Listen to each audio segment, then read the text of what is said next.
안녕하세요. 3월 31일 금요일 말드라에 오신 여러분들을 환영하고 축복합니다.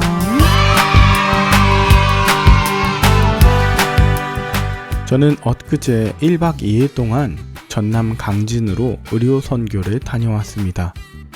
참 좋은 의사 집사님과 동역자 목사님 그리고 다른 의료진 분들과 함께 행복한 사역을 마쳤고요. 오늘은 아침 일찍 충남 당진 버그네 순례길에 다녀오려고 합니다. 여러분도 벚꽃길 또는 목련꽃 보시면서 마음의 새로운 활기를 찾으시면 좋겠어요. 저도 오늘 여정에 주님께서 함께 하시길 기도하는 마음 담아 오늘의 말드라를 힘차게 시작해 보도록 하겠습니다. 자, 출발!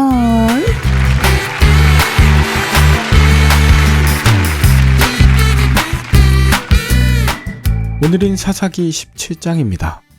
어제 삼손의 이야기를 끝으로 사사 중심의 이야기가 끝이 나고 17장부터 마지막 21장까지는 사사기의 에필로그 같은 이야기가 시작되어 본문 17장과 18장은 미가의 집과 단 지파의 이야기가 나오고요.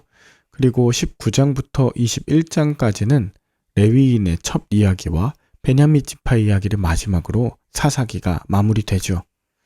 자, 먼저 에브라임 산지에 미가라 이름하는 사람이 있었는데요. 미가라고 소개된 이 사람의 원어는 미카 예후로 누가 여호와와 같겠냐는 의미로 오직 여호와만이 신이라는 고백이 담겨 있습니다. 그런데 2절 미가가 어머니로부터 은 1100개를 잃어버려 그것을 훔쳐간 자의 저주했다는 말을 듣고 자기가 어머니의 돈을 훔쳤다는 것을 자백합니다. 그러나 미가의 자백은 자발적인 회개가 아니라 하나님의 이름으로 저주한 것으로 말미암아 두려웠기에 자신이 그 은을 가져갔다고 도로 내어놓았던 것이죠. 미가는 10계명의 4번째, 즉 내 부모를 공경하라는 것과 8번째, 도둑질하지 말라는 계명을 어겼습니다. 그러나 미가의 어머니는 도둑질한 아들에게 화를 내거나 벌을 내기는커녕 여호와께 복을 받길 원한다면서 돈을 훔친 자식을 훈계하거나 징계하지 않고 단순히 돈을 무사히 찾은 것만으로 하나님의 축복을 남발하고 있다는 것이죠. 이것을 단순히 뉘우쳐 깨달았다는 것으로 해석하면 그 다음 장면에서부터는 참으로 곤란한 이야기가 계속됩니다. 왜냐하면 미가의 어머니는 미가에게 은을 돌려주면서 은을 여호와께 거룩하게 구별하여 드리라고 하며 또 그것을 가지고 자신의 아들을 위해 신상을 만들 거라고 이야기합니다. 이에 미가는 자신이 받은 은으로 우상들을 만들고 레위인이 신탁을 받을 때 사용하는 에봇과 드라빔까지 만들어서 집에 신당을 차리고 자신의 아들 중에 하나를 제사장으로 삼습니다. 이것은 마치 하나님을 사모하며 섬길 곳을 마련한 것처럼 보이지만 하나님의 계명과 율법과는 상관없는 일이었습니다. 미가는 에브라임 지파였기 때문에 레위인만이 될 수 있었던 제사장의 직분도 자신의 아들을 세우는 불법적인 일을 하고 있고요.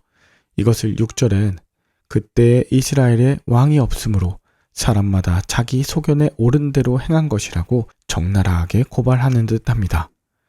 그러던 그때 7절 마침 유대 베들레헴에서 떠돌던 레위 청년이 우연히 미가의 집에 오게 되었고 이에 미가는 이 레위 청년을 자신의 집 제사장이 되어줄 것을 제안합니다.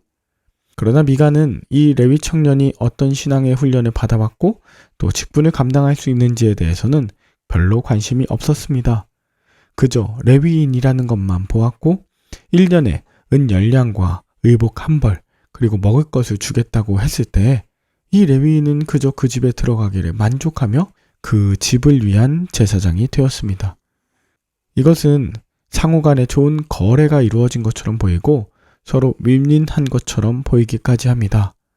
그러나 레위인은 공식적으로 제사장직을 시작하는 30세가 되지 않은 청년임을 밝히고 있고 더욱이 이 레위 청년은 자신의 출신 지역인 유다 지역에서 벗어나 도망쳤을 뿐 아니라 지금 에브라임 산지까지 도망쳐온 떠돌이로 하나님이 주신 의무를 제대로 실행하지 않았음을 보여주죠. 즉 제사장직을 수행하기에 나이도 어리고 사명감도 없는 인물이었다는 것입니다. 그럼에도 불구하고 그저 자신에게 주어지는 은 10냥과 옷 한 벌과 먹을 것을 위해 그 집에서 미가의 복을 비는 존재가 됩니다. 마지막 13절의 미가는 레위인이 자신의 집의 제사장이 되었으니 여호와께서 복을 주실 줄 알았다고 하면서 본문이 마무리됩니다. 미가는 제단과 우상과 레위인 제사장까지 완벽한 형식을 갖추었다라고 생각했을지 모릅니다. 그러나 하나님의 말씀대로가 아닌 그저 세속화되고 종교 행위에 취해 있는 미가의 모습이 마치 오늘날의 교회 외적인 성장 또 형식적 예배, 기도와 헌금이면 복받을 거라고 착각하는 우리의 모습을 보여주는 것 같아 참으로 씁쓸합니다. 미가는 하나님 뜻대로가 아니라 자기가 생각하는 대로, 자기가 바라는 대로, 자기가 말하는 대로 다 이루어질 줄 압니다. 미가나 레위 청년이나 거기서 거기였습니다. 여러분은 오늘 본문을 통해 무엇을 느끼셨나요? 죄를 짓고도 죄에 대한 참회나 책망 없이 그저 축복하며 우상을 만들어주는 미가의 어미, 복을 위하여 신당과 신상들, 에봇과 드라빔을 만드는 미가, 자격이나 사명감과 상관없이 자신의 먹고 살 것을 위해 굽신거린 레위인, 이 모든 것이 오늘날의 성도와 목회자들의 모습이 아닌가 싶어 마음이 아픕니다. 그저 어떻게든 복을 받으려고 하는 미가, 그리고 어떻게든 성공하고자 하는 레위 청년의 모습이 우리의 모습인 것 같습니다. 그저 하나님을 섬기는 이유가 이 세상에서 복받기 위한 수단으로 전락해버려 기복신앙적 우상숭배와 하나 다를 바 없는 우리의 신앙, 과연 어떻게 회복할 수 있을까요? 여러분, 그리스도는 자기 부정과 절대 순종을 요구하는 십자가의 길을 걷는 종교입니다. 나의 탐욕을 위해 하나님을 도용하는 종교가 아니라는 것이죠. 무엇보다도 지금은 주님의 고난을 묵상하는 사순절 기간입니다. 그리고 이번 주일은 예수님께서 예루살렘에 입성하신 것을 기념하는 종려 주일입니다.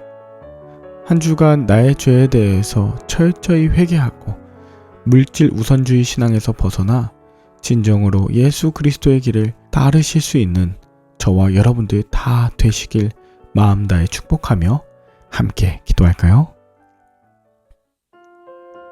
하나님 아버지, 미가와 미가의 어머니 그리고 레위 청년의 모습을 통해 자신의 욕망을 따라 사는 오늘날의 우리의 모습을 보게 됩니다. 주여, 그저 복을 빌고 받기 위해 교회를 다니는 것이 아닌 하나님의 말씀 안에서 철저하게 순종하고자 하는 예수 닮은 복된 그리스도인으로 살아가게 하여 주옵소서. 감사를 드리며 예수님의 이름으로 기도합니다. 아멘. 주말에는 섬기시는 교회에서 은혜로운 예배 드리시고요. 다음 주에는 고난주간에 맞는 마태복음에 대해 함께 묵상하고자 합니다.